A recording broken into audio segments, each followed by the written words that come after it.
The luxury watch scene's been shifting fast.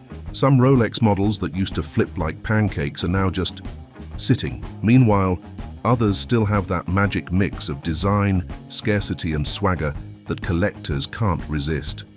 Turns out, not every Rolex ages like a fine wine. Some just go flat. Personalization's also on the rise. Collectors are skipping the hype pieces and leaning into rare dials, under-the-radar references, and watches that actually mean something.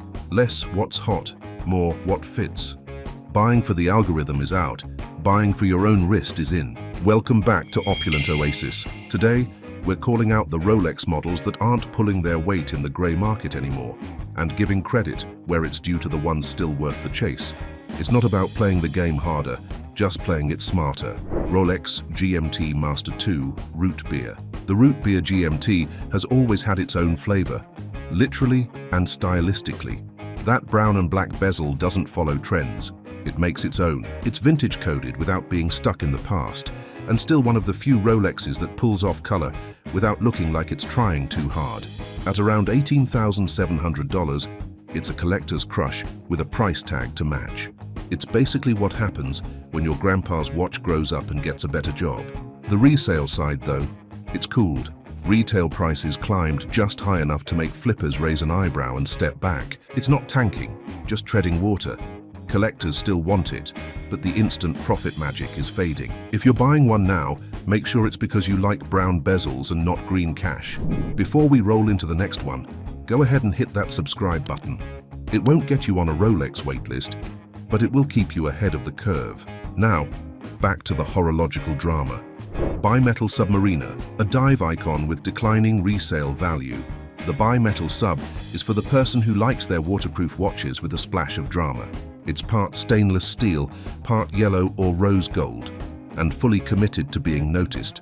Whether you go for the blue or black dial, the vibe is clear. You dive, but you do it in style. At around $18,000, it's equal parts tool and trophy. It's the horological version of driving a Jeep with gold rims, because why not?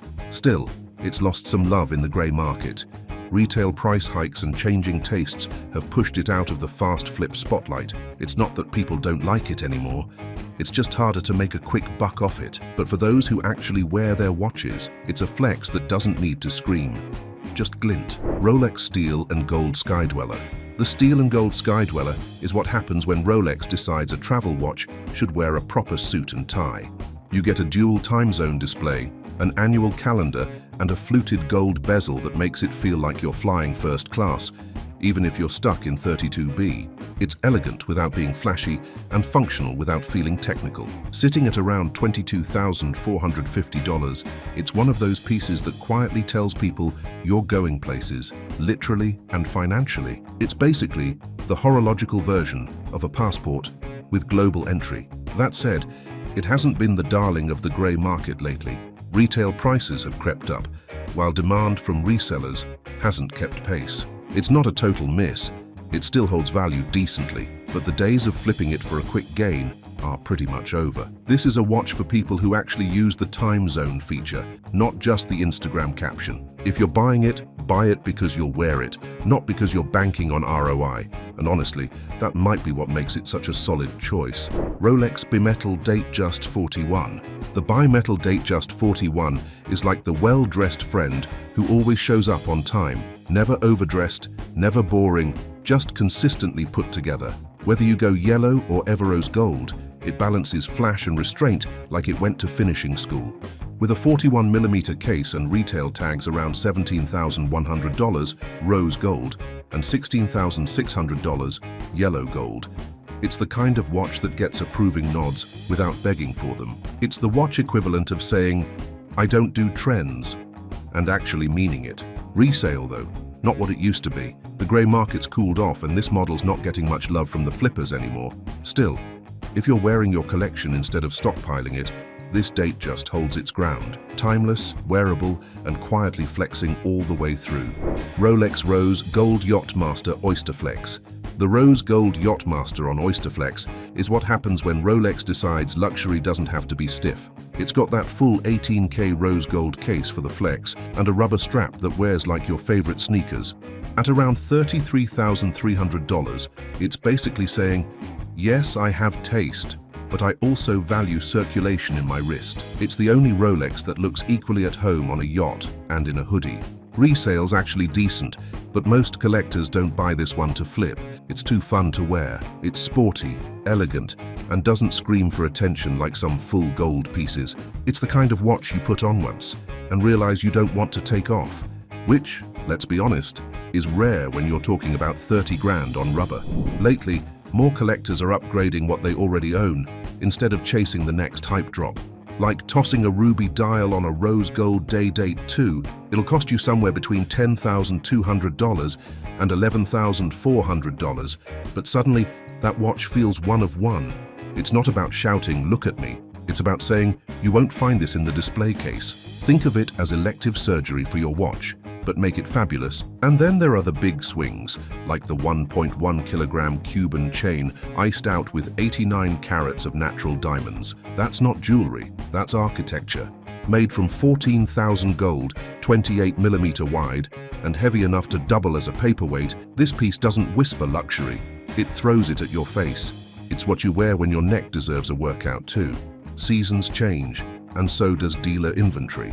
That latest haul, 46 watches with nearly half geared toward women, steel and gold combos, 26mm to 36mm, diamond dials, and the kind of sparkle people reach for when gifting season rolls in.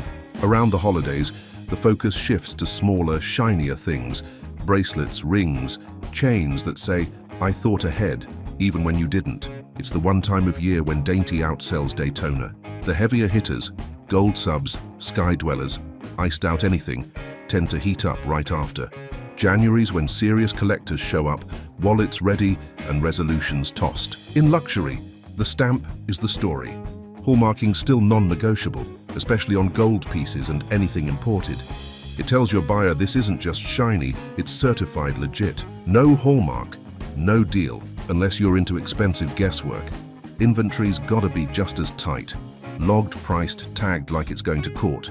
With big ticket items like a Cuban link weighing more than your lunch, you can't afford a sloppy back end. The market moves fast, but smart buying is still about playing the long game. Some folks chase value retention, others go all in on custom builds.